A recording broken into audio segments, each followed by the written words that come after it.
वाहिगुरु जी का खालसा, वाहिगुरु जी की फतेह। यह कहानी एक समय की है जब एक हिंदू साधु और गुरु नानक जी के बीच एक दिलचस्प संवाद हुआ। साधु एक दिन अपनी साधना में व्यस्त थे और वे भगवान की उपासना करने के लिए गहरे ध्यान में थे। तभी वे गुरु नानक जी के पास आए, जो उस समय एक छोटे से गांव में ठहरे हुए थे। साधु ने गुरु जी से पूछा, गुरु जी, आप कहते हैं कि वाहिगुरु परमात्मा का नाम है, क्या वह वही भगवान है जिसे हम हिंदू धर्म में भगवान या ईश्वर कहते हैं?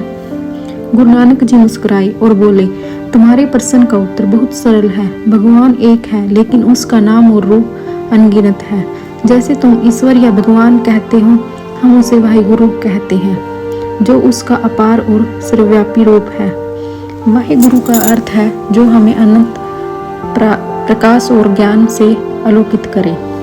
साधु ने फिर पूछा, लेकिन हम हिंदू लोग भगवान के अनेक रूपों की पूजा करते हैं, जैसे विष्णु, शिव, दुर्गा आदि। क्या सभी रूप सही हैं? गुरु नानक जी ने अपनी बात को और स्पष्ट करते हुए कहा, हाँ, रूप में वही एक परमात्मा निवास करता है। जो लोग भगवान को विष्णु, शिव या दुर्गा के रूप में पूजा करते हैं, वे सभी उसी एक सच्चे परमात्मा की पूजा कर रहे हैं।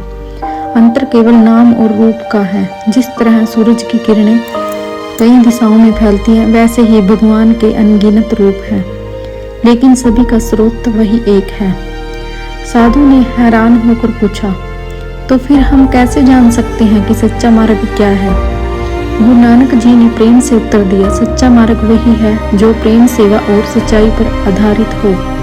अगर तुम किसी रूप में भगवान की पूजा करते हो तो उसे सच्चे दिल से करो, लेकिन ध्यान रहे कि तुम्हारी पूजा तुम्हारे कर्मों और जीवन के उद्देश्यों को शुद्ध और सरल बनाए। और सबसे महत्वपूर्ण बात यह है कि भगवान का नाम हमेशा याद करो, वाहिगुरु। इस प्रकार गुरु नानक जी ने साधु को यह समझाया कि भगवान का रूप अनेक हो सकता है, लेकिन उनका सत्य और ज्ञान एक ही है। जो प्रेम और श्रद्धा से ईश्वर की उपासना करता है, वह सच्चा भक्त है।